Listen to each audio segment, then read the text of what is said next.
Hello mga kadiskarte, welcome back muli sa aking YouTube channel na Mac Diskarte Philippines. Visit po ko kayo sa aking YouTube channel.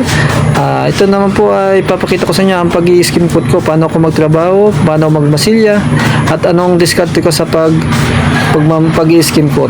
Bali po, isi-share ko sa inyo, pag ako nag-i-skim food, 3 beses po yan.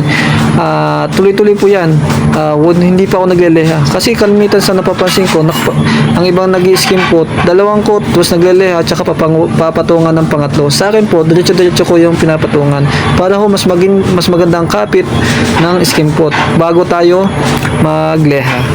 Yan, pinapantay ko po yan. At ang pangatlong yan, sobrang nipis na po niyan, yung pag-skim coat ko niyan, kasi halos wala na, halos pantay na ho siya. Yan. At sa discard ko din po sa pag-skim coat, unang timpla ay kailangan ay malapot. Yung para pag unang kapit ng skim coat ay makapal na kagad. Bago habang sa pangalawa medyo malapot, at sa pangatlo medyo malabnaw na. Hindi na siya ganong kalaputan. Kasi panipis na po kasi. Yan po ang discard ko sa pag-skim coat. Tama po, 3 patong, sarado na po yan. Siyempre, gawang mondo yan. Yan po, SK1, skim coat. Yun lang po, at maraming salamat, at mag-stay lang po kayo sa aking mga i-upload, at marami pa po akong gagawin.